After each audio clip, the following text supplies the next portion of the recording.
எல்லாருக்கும் வணக்கம். மிக்க நன்றி. இங்கே எல்லாரும் சப்போர்ட் பண்ணி வந்தது. ஒரு சின்ன படத்துக்கு இவ்வளோ சப்போர்ட் கிடைக்கும்னு நினச்சது நாங்கள் நினச்சி கூட பார்க்கல. ஸோ ஃபஸ்ட்டு தமிழ் பேச முடியல அப்படின்னு சொல்லி அவர் அழுகிறாருன்றது இல்லை, அது ஒரு ரொம்ப ஆனந்த கண்ணீர் மாதிரி தான். ஏன்னா இந்த படம் இப்போது ஆரம்பித்த ஒரு படமே இல்லை. கடைசி ஒரு 5 வருஷமாக எல்லோரும் ஒன்றா ட்ராவல் பண்ணிகிட்ருக்கோம். ஸோ படம் முடியுமா முடியாதா, எடுக்க முடியுமா, ஏன்னா அந்த டெரெயின்லேருந்து எல்லா ஷூட்டிங்லேருந்து சவுண்ட்ஸ்லேருந்து எல்லாமே ரொம்ப சேலஞ்சிங்கான ஒரு விஷயந்தான். ஏன்னா நீங்கள் அந்த படத்தை பற்றி இன்னும் அவர் பேசும்போது இன்னும் நிறையா கிடைக்கும். அதனால தான் அவரை ஃபஸ்ட்டு கூப்பிட்டாங்க, ஆனால் அவர் பேச மாட்டேன்ட்டு போயிட்டார். ஸோ ஸோ அந்த மாதிரி டெரெயினில் ஷூட் பண்ணுறதுங்கிறது ஒரு பெரிய ப்ரொடக்ஷன் டீமோட சப்போர்ட் இல்லாமல் இண்டிவிஜுவலாக இண்டிபெண்ட்டாக எல்லாரோட க்ரௌட் ஃபண்டிங் வச்சு பண்ணுறது ஈஸியான விஷயம் இல்லை. ஏன்னா இது வரைக்கும் நானே அந்த ஊரில் போய் பார்த்ததே இல்லை. ஸோ அது இவங்க அவ்வளோ நாள் 120 நாள் ஷூட் பண்ணி இப்போ படம் பார்க்கும் போது எங்கள் எல்லாருக்குமே ஒரு கண்ணில் தண்ணி தான் வருது. ஏன்னா அதுக்கு ஃபர்ஸ்ட் ஆஃப் ஆல் மொத்த டீமுக்குமே நான் தான் தேங்க்ஸ் சொல்லணும். ஏன்னா எனக்கு இந்த ஒரு ஆப்பர்ச்சுனிட்டி இந்த மியூசிக் ஸ்கோர் பண்ணுறது கிடைச்சதுக்கு. ஸோ ரொம்ப நன்றி எல்லாருக்கும். ஸோ இங்கே மியூசிக்குமே we are trying to do the best. ஒரு புதுவிதமான சவுண்டு கொடுக்கணுன்னு எதிர்பார்க்குறோம். ஸோ ட்ரெய்லர்லேயும் சாங்லேயும் கண்டிப்பாக அடுத்து சந்திப்போம். ஸோ இந்த படத்தை பற்றி பெஸ்ட்டாக பேசுறதுக்கு தமிழ் நீ வந்தால் தான் கரெக்டாக இருக்கும்.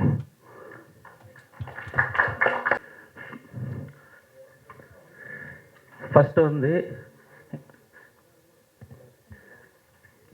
என்னோடய டீமுக்கு ஃபஸ்ட் நான் தேங்க்ஸ் பண்ண நினைக்கிறேன். கிட்டத்தட்ட ஒரு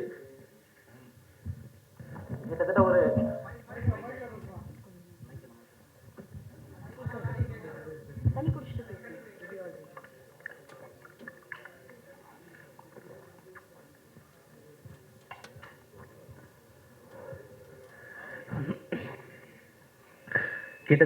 ஒரு இதோட பயணம் ஒரு 4 வருஷம்.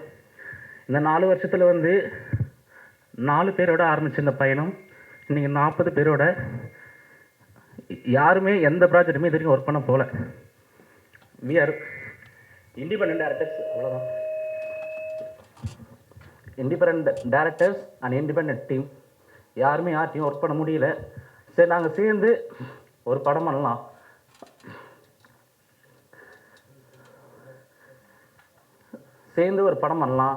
அப்படின்னு சொல்லிட்டு ஆரம்பித்து இன்றைக்கி இந்த படம் நல்லபடியாக முடிஞ்சிருக்கு. இதோடைய பயணத்தை சிம்பிளாக சொல்லிட முடியாது. காரணம் என்னென்னா, கெவி எங்களுக்கு கிடைச்ச ஒரு வரம். அந்த படம் அதோடைய தன்மையிலிருந்து அந்த மக்கள் ஃபேஸ் பண்ணுற ஒவ்வொரு பிரச்சனையும் உண்மைத்தன்மையாகவும் அழுத்தமாகவும் மக்களுக்கான படமாக இதை முடிஞ்ச அளவுக்கு உருவாக்கியிருக்கும். ஒவ்வொரு டைமும் அந்த மக்கள் ஃபேஸ் பண்ணுற பிரச்சனையை ஒரு 110 days அங்கே தங்கி நாங்கள் ஷூட் பண்ணியிருக்கோம். இந்த 110 days-ம் அந்த மக்கள் சுமக்கிற சுமையை அந்த குதிரை சுமந்துட்டு போது, அந்த குதிரை சுமக்கிற சுமையும் அந்த மக்கள் சுமக்கிற சுமையும் சொல்லி மாளாது. சின்ன அரிசி பருப்பு வாங்கினா கூட அந்த மக்கள் இந்த பாதியில் நடந்து போய் டவுனுக்கு போய் தான் அந்த அரிசி பருப்பு வாங்கிட்டு வரணும். சொல்லப்போனால் அந்த மலை கிராமத்தில் ரோடு வசதி இல்லாமல் 5 ஊர் இருக்குது. 5 ஊருக்குமே டிஸ்டன்ஸ் 10 கிலோமீட்டர். ஒரே ஒரு ஒத்தடி பாதை மட்டும்தான். அங்கே டாய்லெட் கிடையாது, மெடிக்கல் ஃபெசிலிட்டி கிடையாது. ஈவன் இவங்க ரேஷன் வாங்கினா கூட ஒரு திருவிழா மாதிரி ரேஷன் வாங்கினா அந்த பாதையில் ஒட்டுமொத்த ஊரும் ஒரு 40 பேர் 50 பேர் அந்த சாக்கு பையை தூக்கிட்டு ஒரு அடிமைகள் போவாங்க பார்த்தீங்களா. ஒரு அடிமைகள், ஒரு ஸ்லேவ் எப்படி இருப்பாங்களோ அந்த மாதிரி ஃபீல்டில் அவங்கள பார்க்கும்போது நமக்கு அவ்வளோ கஷ்டமாக இருக்கும். அந்த 40 பேரும் அந்த ரேஷனை வாங்குறதுக்கு நடந்து போய் கொடைக்கானல் டவுனில் வாங்கிட்டு வந்துட்டு இருக்காங்க. ரேஷன் கடை கூட அங்கே கிடையாது. இந்த மாதிரி சினாரியோவில் அந்த மக்கள் நாங்கள் இருக்கும்போது மிட் நைட்டு ஷூட்டிங் போயிட்டுருக்கு. ஒரு அம்மாவுக்கு உடம்பு முடியல. ஒட்டுமொத்த ஊரும் பெரிய போராட்டம். ஈவினிங் ஒரு 6 மணி. ஆக்சுவலி என்னென்னா, அங்கே நீங்கள் ஃபாரஸ்ட்டில் போனீங்கன்னா நம்ம இங்கே இருக்கிற ஸ்ட்ரீட் லைட்ஸ் அதெல்லாம் எதுவுமே இருக்காது. ஒரு ஒத்தடி பாதை, அனிமல்ஸ் அந்த மாதிரி தான் போயிட்டுருக்கோம். அந்த ஒத்தடி பாதையில் மிட் நைட்டில் ஏற்றம் ஸ்லோப்பில் வந்து நம்மளால் மூச்சு பிடிச்ச மாதிரி ஒரு 5 நிமிஷம் கூட நடக்க முடியாது. ஆனால் வேறு வழியே இல்லை, மழை வந்தாலும் சரி, புயல் அடித்தாலும் சரி, அந்த மக்கள் அந்த பாதையை யூஸ் பண்ணி ஆகணுன்ற கட்டாயம் வந்து வேறு வழி இல்லாமல் சாவுன்றது வந்து நம்ம பிறக்கிறோம், இறக்குறோம், எல்லாமே வந்து இயற்கையாக நடந்தால் சந்தோஷம். ஆனால் அதை மீறி அவங்க மேலே நடக்கிறது வந்து பயங்கரமான வன்முறை. இந்த வன்முறையை வந்து நான் யாரை தப்பு சொல்கிறதுன்னு சொல்லலை, பட் இந்த நிலைமை மாறுன்ற ஒரே ஒரு மோட்டிவ் தான் இந்த படம். எப்படியாவது யாராவது இந்த நிலைமையை மாற்றிட மாட்டாங்களா, நான் இவங்க அவங்கன்னு சொல்ல விரும்பல, எப்படியாவது இந்த நிலைமை மாறணும், யாராவது பார்வைக்கு இந்த ஊர் போகணும். இந்த மக்கள் வந்து டெய்லியும் நடந்து போய் கொடைக்கானல் டவுனில் இருக்கிற எல்லாரையும் பார்த்துட்டு தான் வந்துட்டுருக்காங்க. பஸ்ஸு போகுது, காரு போகுது, ஆட்டோ போகுது, 2 வீலர் போகுது, எல்லாமே போகுது. அவங்க கொடைக்கானலில் போயிட்டு அரிசி பருப்பு வாங்கிட்டு எல்லாத்தையும் பார்த்துட்டு திருப்பி அவங்க ஊருக்கு நடந்து தான் வந்தாகணும். அப்போ அவங்க மன வலிமை இத்தனை ஆண்டு காலமாக ஓல்டு கொடை, அது கிட்டத்தட்ட 800 வருஷமாக அந்த ஊர் இருக்குது. கொடைக்கானலுக்கு ரோடு வந்துச்சு, அந்த ஊருக்கு ரோடு வரல. ஆனால் கொடைக்கானல் ஹிஸ்ட்ரி எடுத்து பார்த்தீங்கன்னா அந்த ஊர் தான் கொடைக்கானலுடைய ஆரிஜினே, அதுதான் அந்த ஊர் தான் கொடைக்கானலுடைய ஆரிஜின். ஆனால் கொடைக்கானல் டூரிசம்ன்றதுனால கொடைக்கானலுக்கு ரோடு வந்துடுச்சு, அந்த இடத்துக்கு வந்து ரோடு வரல. அவங்க அந்த மக்கள்கிட்ட நாங்கள் டிஸ்கஸ் பண்ணும்போது அவங்களுடைய ஒரு கேள்வி என்னவா இருக்குது அப்படின்னா, இன்றைக்கும் வந்து அவங்க வந்து வயசானவங்க எல்லாமே வந்து அழுகுறாங்க, எப்படியாவது வந்து எங்கள் நிலமை மாறிடாதா, என்னுடைய பேரன், என் பேத்தி. இப்போ நீங்கள் டோலி பார்த்துருப்பீங்க, அதில் சொல்கிற ஒரே ஒரு விஷயந்தான், அவங்க தாத்தா சுமந்து, அவங்க அப்பா சுமந்து, இன்னைக்கு இவங்க சுமந்து, நாளைக்கு வேற யாரோ சுமந்து தோள்பட்டெல்லாம் உங்களுக்கு காப்பு. நீங்கள் அவங்க எல்லாருடைய தோள்பட்டையும் பார்த்தீங்கன்னா அந்த மூங்கில் கம்பு இருக்குது பார்த்தீங்களா, நீங்கள் டோலி பார்த்துருப்பீங்க, அந்த மூங்கில் கம்பு வந்து இந்த இடத்துல பார்த்தீங்கன்னா வயசானவங்க எல்லாருமே காப்பு காய்ச்சி போயிருக்கும். அவ்வளோ கொடுமையாக தான் இன்றைக்கி வந்து அவங்க இருக்கிறாங்க. அந்த அந்த அந்த அந்த தோள்பட்டையை பார்க்கும்போது அழுவாங்க. ஆக்சுவலி என்னைக்கு இது மாறும், திடீர்னு வந்து ஒரு தோட்டத்தில் இருப்பாங்க, இல்லை இது மாதிரி ஆயிடுச்சுரா சீக்கிரம் வாங்கினான்னா ஊரில் இருக்கிற எல்லாமே தனி தோட்டம், அங்கே ஃபோன் டவர் கூட கிடைக்காது. நீங்கள் ரீச் பண்ணால் கூட இப்போ சொந்தக்காரர் ஒருத்தர் தோட்டம் எப்போ இருக்குன்னா இதுதான் ஊர், தோட்டத்துக்கே அவங்க மலைக்குள்ளே இருந்து 2 கிலோமீட்டர் 3 கிலோமீட்டர் தள்ளி போகணும். அவங்க இன்கேஸ் இப்போ தோட்டத்தில் இருக்கிறவங்க ஏதாவது ஒன்று ஆச்சு அப்படின்னா அந்த இன்ஃபர்மேஷன் ஊரில் இருக்கிற ஒவ்வொரு தோட்டத்திலும் போயிட்டு நடந்து போயோ ஓடி போயோ சொல்லி எல்லாரும் வந்து அசம்பிள் ஆகி, மூங்கில் வந்து ஊரில் கிடையாது, மூங்கில் வெட்டத்துக்கு 3 கிலோமீட்டர் போகணும். அந்த அவங்கள சுமந்துட்டு அந்த மூங்கிலை வெட்டுறதுக்கு காட்டுக்குள்ளே வந்து 3 கிலோமீட்டர் போயிட்டு அந்த மூங்கிலை வெட்டிட்டு வர ரெடிமேடெல்லாம் வச்சுக்க முடியாதுங்க, மூங்கில் காஞ்சி போயிடும், நிறைய விஷயங்கள் இருக்குது. எப்பயுமே மூங்கிலுடைய ப்ராசஸ் என்ன அப்படின்னா, ஒரு மூங்கிலை கட்டுறாங்க அப்படின்னா பச்சை மூங்கில் 9 கன்று வச்சு வெட்டுவாங்க. ஏன் அந்த 9 கன்று அப்படின்னா, நம்மளுடைய 5 ஃபீட் 6 ஃபீட் நம்முடைய ஹியூமனுடைய பாடி 5 ஃபீட் 6 ஃபீட் அந்த மாதிரி இருந்துச்சு அப்படின்னா அந்த லென்த்துக்கு அவங்கள கட்டிட்டு லாஸ்ட் 2 கண்ணும் கடைசி 2 கண்ணும் வந்து ஆளுங்க சுமந்துப்பாங்க. ஒட்டுமொத்த ஊர் அவங்கள தூக்கிட்டு போகும், ஊர் கூடி தேர் இழுப்பாங்க சொல்லுவாங்க பார்த்தீங்களா. ஆனால் இந்த குடும்பம் வந்து இந்த மாதிரி ஒரு சினாரியில் வந்து வரக்கூடாது. அவ்வளோ கஷ்டமாக இவ்வளோத்துக்கு மனசு நொந்து போயிட்டு எல்லாம் ஊரை விட்டு போகிறதுக்கு வந்து நிறைய பேர் அவங்க சொல்லியிருக்காங்க, நீங்கள் வந்து இங்கே ஏன் இருக்கீங்க, கிளம்பி மேலே வர வேண்டி தானே.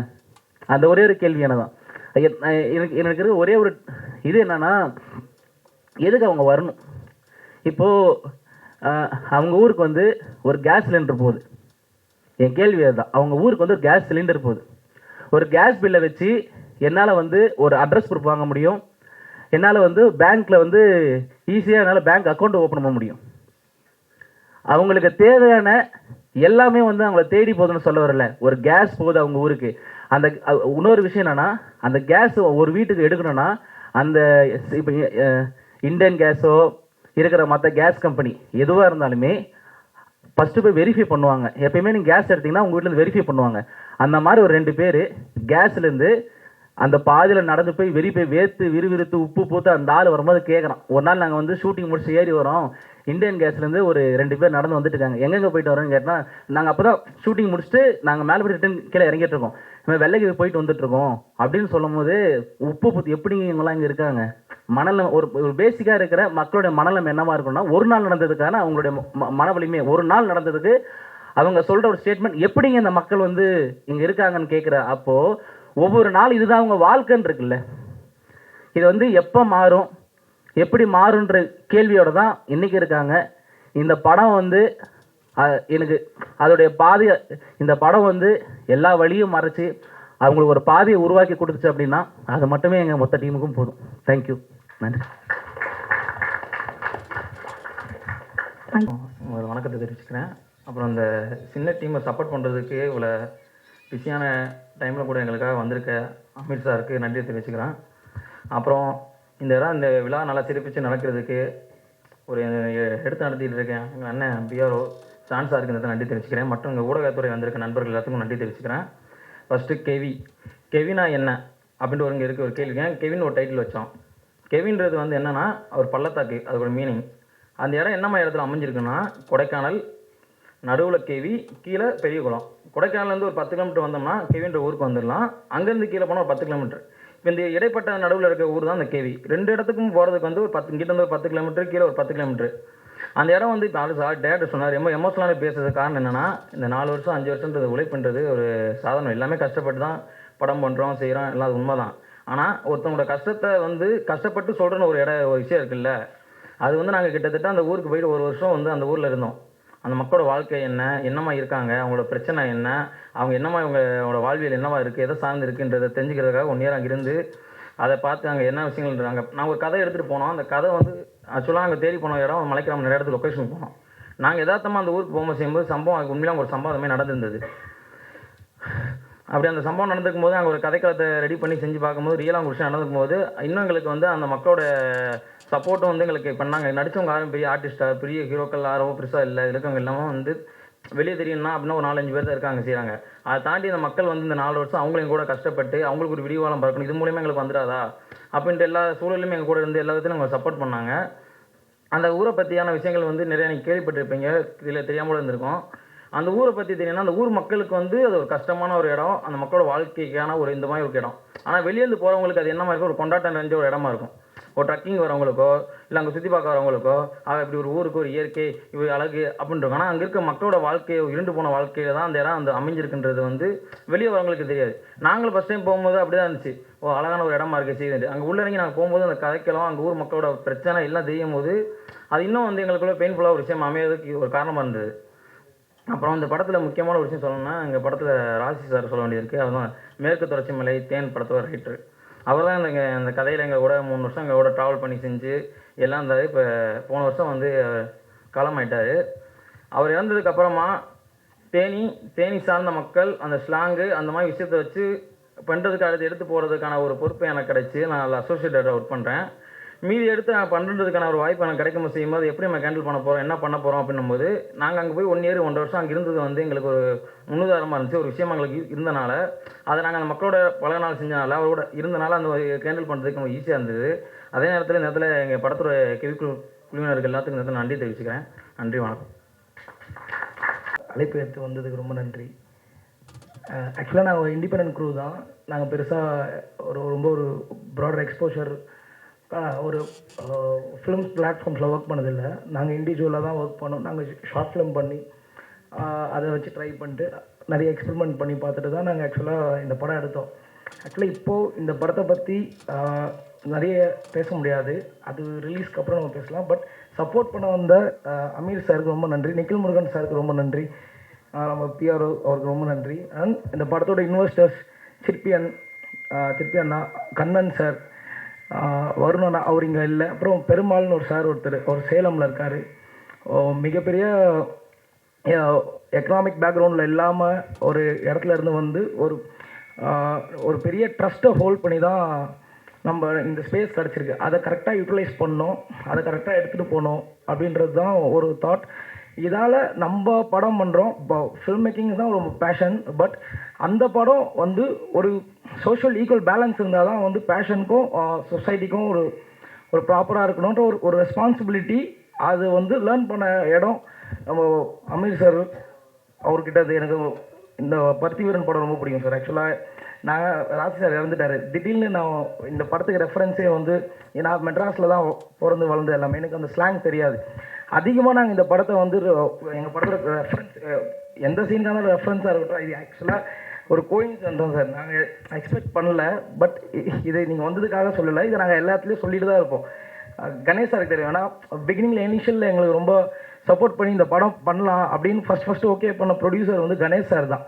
அதுக்கப்புறம் அவரோட ஒரு இஷ்யூஸ் அண்ட் எங்களுக்கு வந்து யாருமே டேட்ஸ் வந்து இந்த மாதிரி இடத்துக்கு தரலை. ஸோ அப்புறம் நம்ம வந்து எதுக்கு நம்ம வந்து ஒரு ட்ரபிள் ஆகணும், சரி ஓகே நம்மளோட டூ ஆர் டைன்ற அட்டம்ப்டில் வந்து தனியாக பண்ணலாம் தான் நாங்கள் டீமாக வந்து பண்ணோம். So thank you sir. கணேஷ் சாருக்கும் ரொம்ப தேங்க்ஸ், அப்புறம் சார்லாஸ் நாங்கள் தேங்க்ஸ், ஜீவாக்காவுக்கு தேங்க்ஸ்.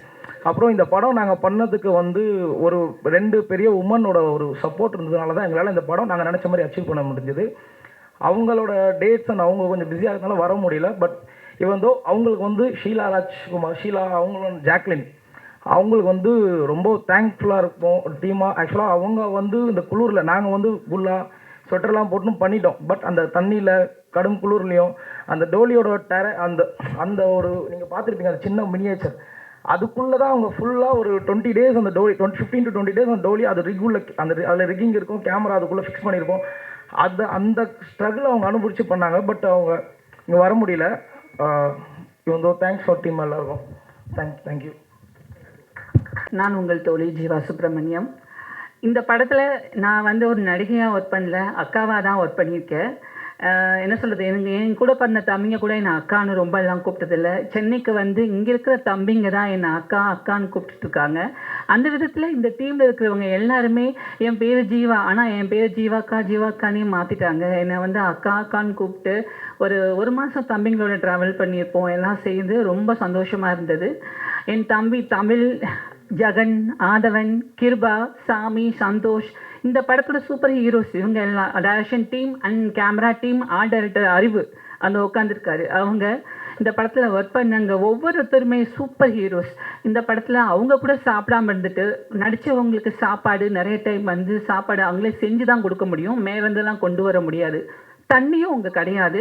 தண்ணி வந்து பனி உருகி ஒரு டம்மில் போய் விழுந்து அதை ஃபில்டர் பண்ணி பிடிச்சி கொண்டு வருவாங்க. சில சமயம் மேலேருந்து கேனில் தூக்கிட்டு வருவாங்க. சிவான்னு ஒரு அண்ணா எங்களுக்கு அங்கே உறுதுணையாக ஹெல்ப் பண்ணிட்டு இருந்தாங்க. அந்த அண்ணாவுக்கும் இந்த நேரத்தில் நாங்கள் நன்றியை சொல்லிக்கிறோம்.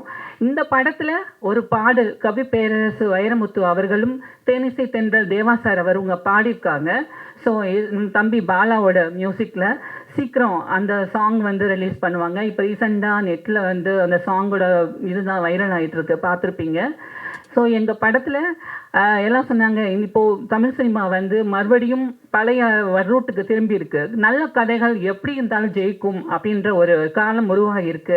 அதுக்கு எடுத்துக்காட்டாக இப்போ ஒரு 4-5 படங்கள் வந்து ரிலீஸ் ஆயிருக்கு. எல்லாமே சூப்பராக போயிட்டுருக்கு. கதைகளுக்கு முக்கியத்துவம் உள்ள படங்கள். அந்த வரிசையில் இந்த டைமில் எங்கள் படத்தோட அறிவிப்பு வந்தது எனக்கு ரொம்ப சந்தோஷமாக இருக்குது. இதையும் நீங்கள் தூக்கி கொண்டாடுவீங்கன்ற நம்பிக்கை எனக்கு ரொம்ப ரொம்ப இருக்குது. இந்த நேரத்தில் எங்களுக்கு சப்போர்ட் பண்ணுறதுக்காக வந்திருக்கிற நம்மளுடைய உயர் திரு அமீர் சார் அவர்களுக்கு ரொம்ப நன்றி. நம்ம கணேஷ் சார் அவர்களுக்கும் நன்றி. இங்கே வந்திருக்க பண்பலை நேயர்கள் அண்ட் யூடியூப் சோஷியல் மீடியா இருக்கிற அத்தனை நண்பர்களுக்கும் நன்றியை தெரிவிச்சுக்கிறேன். எங்கள் படத்தில் ஒர்க் பண்ண அத்தனை பேருக்கும் என்னுடைய நன்றியை தெரிவிச்சுக்கிறேன். நன்றி, வணக்கம். நன்றி. இங்கே வருகை தந்திருக்கும் அனைவருக்கும் நன்றி. குறிப்பாக அமீர் சாருக்கு, நிக்கில் முருகன் சாருக்கு, மேடையில் அமர்ந்திருக்கும் அனைவருக்கும் மற்றும் ஊடக நண்பர்கள், YouTube channels and news channels எல்லாத்துக்குமே நன்றி. ஸோ ஆல்ரெடி நம்ம டீம்லேருந்து ஆல்ரெடி நிறைய சொல்லியிருக்காங்க. மற்ற விஷயங்கள் வந்துட்டு படம் பார்த்து நீங்கள் தெரிஞ்சுக்கோங்க. கூடிய சீக்கிரத்தில் வந்துட்டு ஃபஸ்ட்டு சிங்கிள் ரிலீஸ் ஆகும் அண்ட் அதுக்கான அப்டேட்ஸ் வந்துட்டு நம்ம டீம்லேருந்து வரும். So thanks for all and thanks for coming. நன்றி. அண்ட் முக்கியமாக சொல்லணும்னா டைரக்டருக்கு நான் பெரிய தேங்க்ஸ் சொல்லணும். எனக்கு எக்ஸ்ப்ளோர் பண்ணுறதுக்கு ஒரு நல்ல ஸ்பேஸ் கொடுத்தாரு படத்தில்.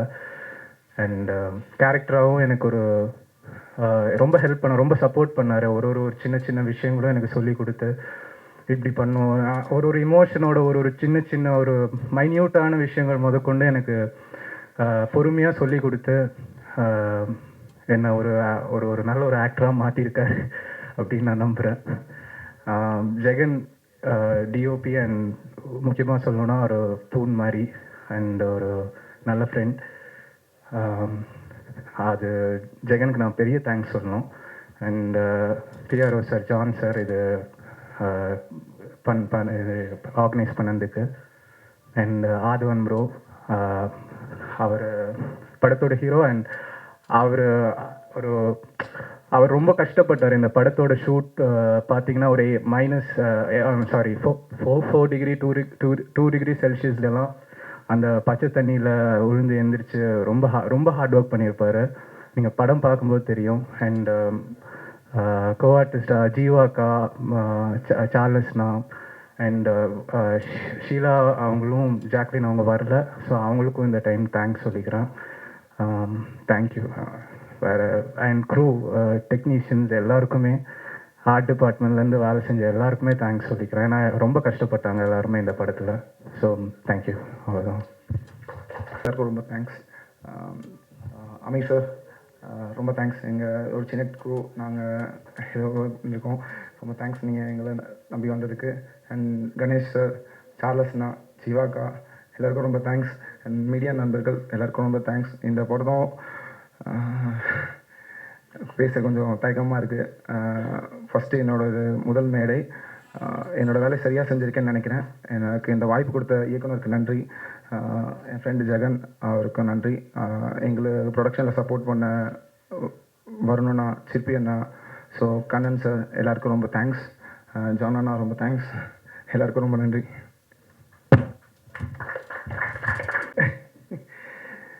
சிறப்பு விருந்தினர் அமீர் ஐயா அவர்கள், படத்தில் நடித்த நடிகர்கள், படத்தின் தயாரிப்பாளர்கள் மற்றும் ஊடக நண்பர்கள் அனைவருக்கும் வணக்கம். கெவினோட எனக்கு ஞாபகம் வருது பிரமிப்பு மட்டும்தான். பிரமிப்புனா இவர்களுடைய உழைப்பு, அதாவது இந்த டீம்னுடைய உழைப்பு தான் எனக்கு வந்து மிகப்பெரிய பிரமிப்பை உண்டாக்குச்சு. ஏன்னா அவங்க அதன் மேலே கொண்ட நம்பிக்கை தான் எனக்கு வந்து இப்போ வரைக்கும் எனக்கு பெரிய ஆச்சரியத்தை கொடுத்துட்டே இருக்கு. எனக்கு அந்த நம்பிக்கையில் தான் இந்த மொத்த படமும் ட்ராவல் ஆகிருக்கு.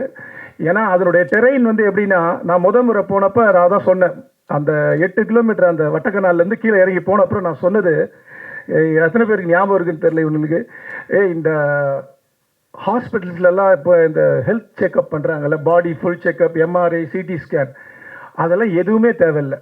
நீங்கள் அந்த 8 கிலோமீட்டர் நடந்து போனீங்கன்னா உங்கள் பாடி என்ன கண்டிஷனில் இருக்குன்றது நீங்கள் உணரலாம். ஏன்னா அவ்வளோ கஷ்டமான டெரெயின். ஏன்னா இவனுங்கெல்லாம் சாதாரணமாக ஒரு வாட்டியும், ஏன்னா அந்த ஊருக்கு ஒன்று தான், இவங்க ஒன்று தான் பண்ணல இந்த டீமு. அந்த ஊரில் ரேஷன் கார்டும் ஆதார் கார்டு மட்டும்தான் எடுக்கலன்னு நினைக்கிறேன். மற்றபடி அங்கேயே தான் மொத்தமாக செட்டில்டு இவனுங்க எல்லாருமே. அதுதான் எனக்கு மிகப்பெரிய ஒரு, ஏன்னா நான் முதல் டைம் போனப்போ நான் அந்த டென்ட்டில் தான் தங்கணும் வெளியில். அதான் டென்ட்னா கேம்பிங் டென்ட். அது வந்து எனக்கு எத்தனை சினிமா குரூ அப்படி நடக்குதுன்னு தெரியல. ஏன்னா எப்படினாலும் அதில் நடித்த கதாநாயகனாக இருக்கட்டும் இல்லை கதாநாயகி எல்லாருமே வந்து அந்த கேம்பிங் டென்ட்டில் தான் தங்கினாங்க. அதாவது கெவி அந்த ஊர் கேம்பிங் டென்ட்டில். ஸோ இதன் உழைப்பு, இந்த உழைப்புக்கு கண்டிப்பாக ஒரு அங்கீகாரம் கிடைக்கும்னு நினைக்கிறேன். அதற்கு இங்கு வந்த அனைவருக்கும், அதாவது நம்ம அமீர் ஐயா இதை நம்பி வந்திருக்காரு. இந்த மாதிரி ஒரு இதில் சின்ன டீம் பெரிய டீம் எல்லாம் எனக்கு அதில் நம்பிக்கை இல்லை. எனக்கு இது ஒரு டீமு. இந்த டீம் வந்து ஒன்று பண்ணியிருக்கு, ஒரு பெரும் உழைப்பை நம்பி மட்டும்தான் இது பண்ணியிருக்காங்க. ஸோ இந்த உழைப்புக்கு எல்லாருடைய ஆதரவும் தேவை. இதுதான் துவக்கப்புள்ளி. இன்னும் நிறைய மேடைகள் இருக்குது. ஸோ படம் ரிலீஸ் ஆகிற வரைக்கும் ஸோ அதற்கு எல்லாருக்கும் உங்களுடைய ஒத்துழைப்பும் உங்களுடைய அன்பும் தேவைப்படுது. நன்றிங்க. எல்லோருக்கும் வணக்கம். பத்திரிகையாளர்களும் அமீர் சாருக்கு ரொம்ப தேங்க்ஸ் சொல்கிறேன். ஏன்னா வந்து பசங்க என்கிட்ட சொன்னாங்க, சார் ஒரு 2 பேர் டேரக்டர் யாராவது கூப்பிட்டு எனக்கு கொஞ்சம் இந்த இன்ட்ரோடக்ஷன் பண்ண சொல்லுங்கன்னாங்க. நான் 2 பேர் ட்ரை பண்ணேன், பட் நான் அதை சொல்ல விரும்பலை. ஆனால் நான் வந்து சாரை சொன்னேன்னா வந்துட்டேன்னு சொல்லும்போது ரொம்ப சந்தோஷம். என்னென்னா என்னை பொறுத்த வரைக்கும் எல்லா சின்ன படத்துக்கும் ஏதோ ஒரு சப்போர்ட் வேணும். அது அமீர் சார் நல்லா புரிஞ்சுருக்கு. உடனே சொன்னோடனே வந்திருக்காங்க. அது ரொம்ப தேங்க்ஸ் சொல்கிறேன். பத்திரிகையாளர்கள் ஒன்றே நான் சொல்கிறேங்க, உண்மையாகவே இந்த படம் வந்து நான் ஆரம்பத்தில் நான் எதுவும் பேசக்கூட நினச்சேன். ஜெகன் சொல்லிட்டாப்ல இந்த உண்மையை. ஆக்சுவலாக இந்த படம் வந்து இனிஷியலாக நான் ஸ்டார்ட் பண்ணுறதுக்கு வந்து என்கிட்ட சொன்னாங்க, கதையாக சொன்னாங்க பசங்க. நான் அப்போ கேட்டேன், உங்களுக்கு என்னப்பா எக்ஸ்பீரியன்ஸ் இருக்குன்னு கேட்டேன். இல்லை சார் நான் யார்ட்டையும் ஒர்க் பண்ணல சார். நாங்கள் சரி ஓகே யார்ட்டையும் ஒர்க் பண்ணல, ஷார்ட் ஃபிலிம் எதாவது பண்ணுவீங்களான்னு கேட்டேன். இல்லை சார் அதுவும் பண்ணதில்லைன்றாங்க. அப்போ எப்படி படம் பண்ணுவீங்கப்பா அப்படின்னு கேட்டேன். இல்லை சார் பண்ணுவோம் நாங்கள். என்ன சொன்னேன், பணம் போடுறோம் நாங்கள். எப்படி நீங்கள் எப்படி பணம் போடுவீங்கன்னு தெரியும், நம்ம பணம் போட்டு படம் சரியாக வரலனா அப்படின்னு கேட்டேன். இல்லை சார் நாங்கள் ஒன்றா ஒன்று பண்ணி உங்களுக்கு காட்டுறோம். நாங்கள் என்ன பண்ணுவீங்க கேட்டேன். இல்லை சார் அந்த படத்தில் நான் சொன்னேன், அப்போ எனக்கு ஏதாவது ஒன்று இந்த படத்தில் ஏதாவது பண்ணி காட்டுங்க, எப்படி பண்ணுவீங்க. அதாவது அந்த கிராமத்தில் லைட்ஸ் கிடையாது, வண்டி எதுவுமே கொண்டு போக முடியாது, அப்படி இருட்டில் நீங்கள் எப்படி இந்த படம் பண்ணுவீங்கன்னு கேட்டேன். அப்போ அவங்க என்ன பண்ணாங்கன்னா, அந்த ஊர் கிராமத்து மக்களை வச்சு அந்த லாந்தர் விளக்கை செட் பண்ணி டார்ச் வச்சு எனக்கு ஒரு பைலட் ஃபிலிம் கொண்டாந்து காட்டினாங்க. எனக்கு அதுக்கப்புறம் கான்ஃபிடென்ட் ஆகிடுச்சு, ஓகே கண்டிப்பாக அந்த படம் பண்ணலான்னு சொல்லிட்டு நான் அந்த கிராமத்துக்கே போனேன். சரி இந்த கிராமத்தை போய் பார்த்துருவோம். உண்மையாக வந்து இன்னைக்கு கூட 8 கிலோமீட்டர் நடந்து போய் தான் மளிகை பொருள் வாங்குறாங்களா இல்லை ரேஷன் கடைக்கு போகிறாங்கன்னு எனக்கு நம்பவே முடியல. ஏன்னா இப்படி ஒரு கிராமம் இருக்கான்னு தெரிஞ்சுக்கவே அந்த கிராமத்துக்கு போயிட்டு நான் ஒரு நாள் நைட்டு 10 o'clock மேலே நடந்து போனோம். 10 o'clock அலோடு கிடையாது. அந்த இருட்டில் நடந்து போய் நைட்டு ஒரு 12 1 o'clock early morning ரீச் ஆகணும். இறங்கி போகிறதுக்கு 2 hours ஆகுது, மேலே வர்றதுக்கு 4 hours ஆகும். மறுநாள் அங்கேயே 1 day ஸ்டே பண்ணி எல்லாத்தையும் தெரிஞ்சுக்கிட்டு தான் அந்த படத்தை ஸ்டார்ட் பண்ணோம். பட் நான் வந்து ஒரு ஸ்டேஜுக்கு வந்து கண்டினியூ பண்ண காரணம் வந்து உண்மையாக இப்போ நான் இதை ப்ரொடியூசராக என்ன பண்ணிடுவேன், 4 படம் பண்ணிட்டோம், இல்லைப்பா இதில் ஏதாவது ஒரு தெரிஞ்ச ஃபேஸ் வச்சு பண்ணுங்கள் கொஞ்சம் நல்லாயிருக்கும் பிஸ்னஸ் பண்ணுறதுக்கு அப்படின்னு தான் நான் என்னோட பார்ட் ஆஃப் வியூவில் நான் அப்படி தான் திங்க் பண்ணேன். அது ஆஸ் ஏ ப்ரொடியூசர் நான் திங்க் பண்ணது. பட் அவங்களோட பாயிண்ட் ஆஃப் வியூவில் வந்து ரொம்ப ஸ்கிரிப்டில் ஸ்ட்ராங்காக இருந்தாங்க. எனக்கு ஸ்கிரிப்ட் ரொம்ப பிடிச்சிருந்தது. அப்போ என்ன பண்ணினா ஒரு ஸ்டேஜுக்கு அப்புறம் சரிப்பா ஏதாவது கோ ப்ரொடியூசர் பண்ணலாம் அப்போ தான் அப்புறம் ஜெகன் வந்து உண்மையாகவே இந்த படத்துக்கு வந்து ஜெகன் வந்து ஃபுல் சப்போர்ட் பண்ணியிருக்காரு தமிழுக்கு வந்து. ஸோ அப்போ நான் சொன்னேன் என்னோட சப்போர்ட் கண்டிப்பாக இந்த படத்தில் பண்ணுவோம் அப்படின்னு சொல்லிடுறேன். இதுக்கப்புறம் பார்த்தீங்கன்னா ஒரு ஸ்டேஜுக்கு அப்புறம் வந்து எனக்கு அந்த ரொம்ப கான்ஃபிடென்ட் படத்தில். ஏன்னா இந்த படத்தில் வந்து டைரக்டர் புதுசு, கேமராமேன் புதுசு, எடிட்டர் புதுசு, மியூசிக் டைரக்டர் பாலசந்திரன் புதுசு, எல்லாருமே புதுசு. ஆனால் எல்லாத்தையும் இப்போ நான் சொல்லிட்டு இருக்கேன் இந்த படத்தில் எல்லாருமே புதுசு தான். ஆனால் கண்டென்ட் ரொம்ப ஸ்ட்ராங்காக மேக் பண்ணுவாங்க நான் தெரிஞ்சு நான் ஸ்டார்ட் பண்ண படம் அது. அதில் எனக்கு ரொம்ப கான்ஃபிடென்ட் இருக்குது. என்னன்னா இந்த அளவுக்கு ஏன் எனக்கு தமிழ் எமோஷனாக பேசினாரு எனக்கு தெரியும் எனக்கு. ஏன்னா அது எப்போ சொல்கிறது, கோவிட் முடிஞ்சு அதுக்கப்புறம் ஸ்டார்ட் பண்ண ஒரு ப்ராஜெக்ட் அது. ஸோ அதுக்கு அந்த டைம் எடுத்தது. ஒரு ஸ்டேஜ் பார்த்தீங்கன்னா அந்த கிராமத்தில் ரோடு போட ஸ்டார்ட் பண்ணிட்டாங்க. அதனால தான் இம்மிடியேட்டாக பண்ணாங்க. ஆக்சுவலாக உண்மையாகவே வேறு ஹீரோ நடிச்சிருந்தா கூட அந்த அளவுக்கு ஒத்துழைப்பு கொடுத்துருக்க மாட்டாங்க. ஏன்னா ரொம்ப ப்ராப்ளம் ஃபேஸ் பண்ணியிருப்பாங்க. ஆதவன் நான் பார்த்தேன் ஆக்சுவலாக அந்த சீன்ஸ்லாம். பட் ஏன்னா இந்த மாதிரி ஒரு டெடிகேஷன் இருந்தால் தான் அந்த படம் பண்ண முடியும், இல்லைனா பண்ண முடியும். ஏன்னா அவ்வளோ டிஃபிகல்ட்டாங்க. நான் பார்த்துருக்கேன் அங்கே போய் யாரும் தங்க முடியாதுங்க. டென்ட்டில் தான் தங்கணும். எப்படி தங்குவாங்க, அவ்வளோ இருக்கும், எதுவுமே கிடைக்காது, எந்த ஃபெசிலிட்டியும் கிடையாது. பட் இந்த மாதிரி படம் பண்ணணும்னு ஒரு ஆசைப்பட்டு ஸ்டார்ட் பண்ண படம். நல்ல படம், உண்மையாகவே நல்லா வந்திருக்கு. ஆக்சுவலாக என்ன இப்போ ஆக்டரும் சொல்கிறதுக்கு எனக்கு மனசுக்குள்ள சிரிப்பு வருது. ஏன்னா நம்ம நடிக்கணும்னு நினச்சலாம் பண்ணவே இல்லை. ஆக்சுவலாக திடீர்னு இந்த பசங்க என்ன பண்ணாங்க, சார் இல்லை சார் நீங்கள் ஒரு கேரக்டர் பண்ணணும். நான் சொன்னேன்ப்பா நான் நடிக்கணும்னு இன்ட்ரெஸ்டே இல்லையே அப்படின்னு கேட்டேன். அப்புறம் தான் நான் வந்து எனக்கு ஒரு கேரக்டர் கொடுத்து ஃபஸ்ட்டு ஸ்டார்டிங்கில் 20 minutes அந்த கேரக்டர் வரும். அப்போ நான் யோசிச்சு பார்த்தேன் என்னடா அது இந்த பசங்களுக்கு வந்து இவ்வளோ திறமை இருக்கான்னு. எனக்கு அதாவது சரி நம்ம நடிக்கணுன்ற இன்டென்ஷன் இல்லை நமக்கு, சும்மா ஏதோ ஒரு சீன் வந்தால் அப்படி பண்ண ஆசைப்படுவோம் எல்லாருமே. பட் அதை தாண்டி ஒரு 3 நாள் போர்ஷனை கூட்டு போய் என்னை ஒரு முக்கியமான கேரக்டர் நடிக்க வச்சு அதை நல்லா பர்ஃபார்மன்ஸ் பண்ணி நான் அந்த வீடியோவை எடுத்து எல்லா டேரக்டரையும் கட்டிட்டேன். இங்கே உள்ள பெரிய பெரிய ஏகோடெல்லாம் கேட்டேன். உண்மையாகவே இந்த பசங்க நல்லா நடிக்க வச்சிருக்காங்கன்னு சொல்லிட்டு இங்கே உள்ள முக்கியமான எல்லா ஏகோடையும் காட்டிட்டேன். எல்லாருமே இங்கே நல்லா பண்ணியிருக்கீங்க, நாங்கள் அப்போ தான் எனக்கு திருப்தி. ஓகே அப்போ நம்ம நடிக்கிறோமா அப்படின்றது. அப்போ உண்மையாக அந்த அவுட்புட் அந்த வாங்குற டேலண்ட் அந்த பசங்கிட்ட இருக்குன்றது தெரிஞ்சுக்கிட்டேன். இப்போ அது மூலம் என்னையே கேட்குறாங்க, சார் நீங்கள் வாங்க இந்த படம் நடிக்கணும். அப்புறம் ஆச்சரியப்பட்டேன்.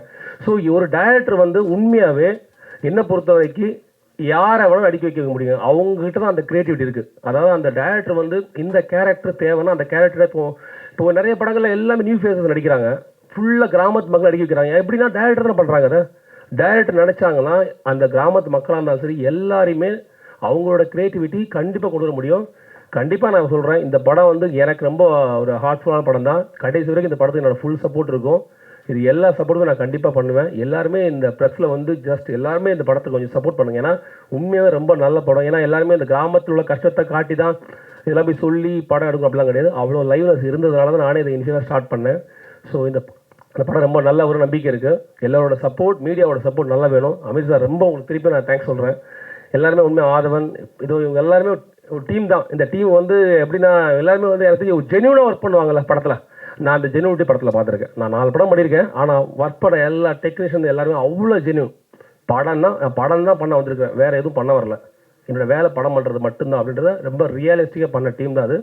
ஸோ கண்டிப்பாக இந்த படம் ஒரு பெரிய இடத்துக்கு வரும்ன்ற ரொம்ப நம்பிக்கை இருக்குது. நான் கண்டிப்பாக இந்த சொசைட்டி அதை பற்றி பேசுவாங்க. நீங்கள் படம் வந்தது பார் பாருங்கள், எல்லாருக்கும் தெரியும். நன்றி, வணக்கம். அனைவருக்கும் வணக்கம். அமீர் மாலி பெரிய ஜாம்பான்களுக்கும் இடையில் என்னையும் பேச வைத்த என் அம்மா, அப்பா, மனைவி மற்றும் கடவுளுக்கு நன்றி. புது டீம், புது விஷயங்கள் அப்படின்னு சொல்லி ஜான் வந்து சப்போர்ட் பண்ணுனாரு. எங்கள் யூனியனோட செயலாளர் பல மாநாடு உள்ளிட்ட பல வெற்றி படங்களுக்கு பணியாற்றி கொண்டிருப்பவர். அவர் சொல்லும்போது அமீர் சார் வந்தால் நல்லா இருக்கும் என்பது ஆமாம், நிச்சயமாக புது டீமுக்கு புது விஷயங்களுக்கு குரல் கொடுப்பவர் அமீர். அதனால அமீரை கூப்பிடுவோம் அப்படின்னாங்க. அந்த மாதிரி இந்த படக்குழுவினர் ஜான், நான் உள்ளிட்ட யாரும் அவரை ஃபோனிலோ நேரிலோ அழைக்கவில்லை. வாட்ஸ்அப்பில் ஒரு வாய்ஸ் நோட் போட்டோம், வரேன்னு உடனே மெசேஜில் அனுப்பிச்சார். ஸோ வாட்ஸ்அப்பில் குரல் கொடுத்தாரு. நல்ல படங்களுக்கு குரல் கொடுப்பவர் அமீர் என்பது இங்கே ஊர்ஜிதமாக இருக்கிறது. டிஓபி ஒரு விஷயம் சொன்னார், எங்கள் யாருக்குமே எக்ஸ்போஷர் இல்லை, அதனால் வந்து நாங்கள் கஷ்டப்பட்டு தான் வந்தோம் அப்படின்னாங்க. உங்களுக்கு எக்ஸ்போஷர் இல்லாமல் இருக்கலாம், ஆனால் நீங்கள் படத்தை விஷுவல் பார்க்கும்போது உங்களோட வச்ச ஷார்ட்டோட ஃப்ரேம் நல்ல எக்ஸ்போஷர் நல்லா இருந்ததுனால தான் அது ரொம்ப பிரமிப்பாக இருந்தது. அப்புறம் இசையமைப்பாளர் சொன்னார், ஈசன் சொன்னாலும் ரேஷன் கிடைக்கல அப்படின்னாரு. நீங்கள் சொன்ன நேரம் இன்னைக்கு கிருஷ்ண ஜெயந்தி, ஒருவேளை கிருஷ்ணர் ரேஷன் கிடைக்க வைப்பாரான்றது நம்ம பார்ப்போம் இன்னைக்கு. அப்புறம் கணேஷ் சார் சொன்னார், இங்கே நான் ஃபஸ்ட்டு கதை கேட்டேன், இங்கே யாருக்குமே எக்ஸ்பீரியன்ஸ் இல்லை, எப்படி எடுக்கிறதுன்னு சொன்னார். இதில் ஒரு விஷயம் வந்து எனக்கும் அது நடந்தது. நான் வந்து சீரியல்ஸ் மட்டும் பிஆர்ஓ பண்ணிட்டு இருக்கும்போது ஒரு பட வாய்ப்புக்காக போயிட்டு போது ஒரு பெரிய ப்ரொடியூசரை சந்தித்து வாய்ப்பு கேட்டும்போது ஒரு 20 நிமிஷம் பேசினார். பேசும்போது ஃபஸ்ட்டு 1 மினிட்லேயே அவர் எனக்கு வாய்ப்பு கொடுக்க மாட்டாருன்னு தெரிஞ்சிருச்சு. அவர் திரும்ப திரும்ப உங்களுக்கு எக்ஸ்பீரியன்ஸ் இல்லை, நீங்கள் என்ன பண்ணுவீங்க, உங்களால் பெரிய ப்ராஜெக்ட் ஹேண்டில் பண்ண முடியாது, உங்களுக்கு எக்ஸ்பீரியன்ஸ் இல்லைன்னு சொன்னார். நான் சொன்ன ஒரே ஒரு விஷயம் சார், எனக்கு திறமை இருக்கா இல்லையான்றது நீங்கள் வேலை கொடுக்காமலே பார்க்க முடியாது. எக்ஸ்பீரியன்ஸ் வேணுன்றீங்களே, நம்ம வீட்டில் பையனுக்கோ பொண்ணுக்கோ கல்யாணம் பண்ணும்போது மாப்பிள்ளைக்கோ பொண்ணுக்கோ எக்ஸ்பீரியன்ஸ் இருக்கான்னு யாரும் பார்க்கறது இல்லை. நல்ல திறமை இருக்கா, நல்ல குடும்பம் இருக்கான்னு தான் பார்க்குறோம். அது மாதிரி என்கிட்ட திறமை இருக்குது, நீங்கள் வாய்ப்பு கொடுங்கன்னு சொன்னேன், எனக்கு கொடுத்தாங்க. அதனால் கணேஷ் சார், இவர்கள் திறமையானவர்கள், திறமையை நம்பி நீங்கள் வந்து படம் ஆரம்பிச்சிருக்கீங்க, வாழ்த்துக்கள். இயக்குனர் பேசும்போது சொன்னார், 4-5 வருஷத்தோட ஹார்ட் ஒர்க் அப்படின்னு சொன்னார். உங்களோட வெற்றி தள்ளிதான் போயிருக்குது தவிர தவறி போகவில்லை. சமீபத்தில் ஒரு நண்பர் ஒருத்தர் சொன்னார், இந்த மண்ணின் மகிமை என்னன்னா, நாம என்ன புதைச்சாலுமே அது மக்கி போயிடும், ஆனால் விதை மட்டும் புதைச்சாதான் விதை முளைக்கும்னாரு. அது மாதிரி இந்த கெவி மண்ணின் மக்களின் வலியை நீங்கள் விதைத்தீர்கள், நிச்சயமாக அது மலரும் என்பதை நிச்சயமாக நான் சொல்லுகிறேன். இந்த வலி நிச்சயமாக முளைக்கும். படம் வெளியீட்டுக்கு பிறகு பேசாத வாய்கள் பேசும், எழுதாத பேனாக்கள் எழுத வைக்கும். வாய்ப்பு கொடுத்த அனைவருக்கும் நன்றி, வணக்கம்.